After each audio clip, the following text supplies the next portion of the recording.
Hello दोस्तों, क्या आप लोन लेने की सोच रहे हैं? अच्छी बात है। लेकिन क्या आपको पता है एक छोटे से कारण से बैंक आपका लोन रिजेक्ट भी कर देगी और आपको बताएगी भी नहीं। वो कौन सा कारण है, चलिए जानते हैं। वो है FOIR। आखिर FOIR होता क्या है? यह है fix obligation to income ratio. साधारण शब्दों में कहें तो वह मैथमेटिक्स फार्मूला जिससे बैंक यह तय करती है कि जितना आपको लोन दिया जा रहा है या देना है या आपको लेना है, वो आप EMI भरने में के काबिल हैं या नहीं हैं। ठीक है, अब इसको एक छोटे से उदाहरण से समझते हैं।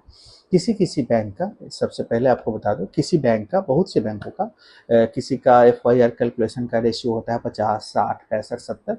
वो बैंक पर डिपेंड करता है, उनके पॉलिसी पर डिपेंड करता है। लेकिन अमूमन अधिकतर बैंक 50% से ज़्यादा का FOIR नहीं लेती है। तो हम लोग 50% पर ही समझेंगे। उससे पहले समझ लेते कि आखिर यह परसेंटेज क्या होता है। यह परसेंटेज है, जैसे मान कर चलते एक छोटा सा उदाहरण से कि आपका इनकम 1 लाख रुपए है महीने का। एक छोटा सा उदाहरण है। आपका 50,000 भी हो सकता है, 1 लाख भी हो सकता है, 50,000, 25, जो भी आपका इनकम है उसका रेशियो आप खुद निकाल लेंगे। साधारण शब्दों में समझने के लिए मैंने 1 लाख रुपया बोला है। आपका इनकम 1 लाख रुपए है। अगर कोई बैंक कहती है कि हम 65% तक FOIR लेते हैं, तो 1 लाख रुपए का 65% यानी 65,000।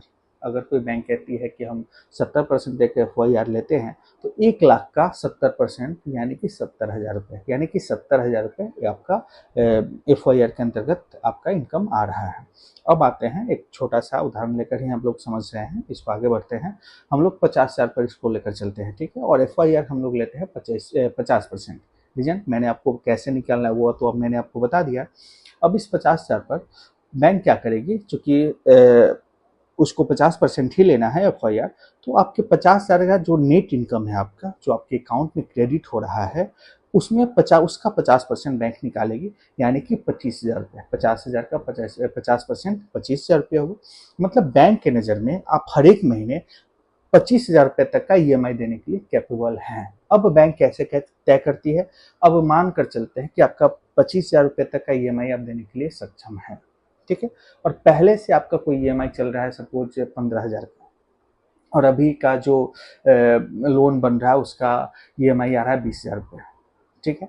तो बैंक क्या करेगी, ये 15 प्लस 20 टोटल ऐड करेगी, कितना हुआ 35,000। आपकी एलिजिबिलिटी कितनी है 25,000। बैंक कहेंगे हम आपको लोन नहीं दे सकते। मतलब ये हुआ कि 25,000 जो आपका FOIR आया था, उसमें से वह 15,000 जो EMI अभी आप पे कर रहे हैं उसको वह घटाएगी। बचा हुआ 10,000, उस 10,000 में ही आपका लोन अमाउंट बनाएगी।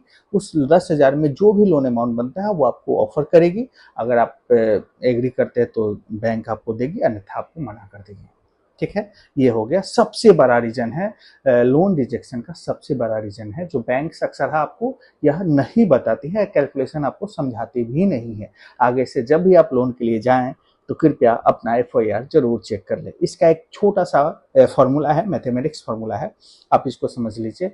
जो भी आप EMI आपका चल रहा है उसको प्लस जितना का आप EMI और देना है वो दोनों को ऐड करिए, प्लस नेट इनकम, जो भी आपका नेट इनकम है, दोनों जो EMI आपने ऐड किया है उसमें उस नेट इनकम से भाग करिए, और जो भी भाग करने के बाद जो उसका रिजल्ट आता है उसमें 100 से मल्टीप्लाई कर दीजिए। जो भी आपका आ गया वो परसेंटेज होगा FOIR का।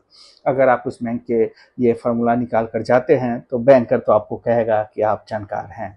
आगे से इसका ध्यान रखें, जब भी लोन के लिए जाए तो अपना FOIR जरूर चेक कर लें। अगर यह वीडियो आपको कारगर लगा तो कमेंट्स में जरूर राय दें अपनी। साथ ही इस वीडियो को लाइक, शेयर एंड सब्सक्राइब जरूर करें। अगले वीडियो में मिलते हैं। अगर आपका FOIR मैच नहीं कर रहा है और लोन चाहिए तो क्या करें ताकि आपको वो लोन मिल जाए, नेक्स्ट वीडियो में मिलते हैं इस रीजन के साथ। जय हिंद।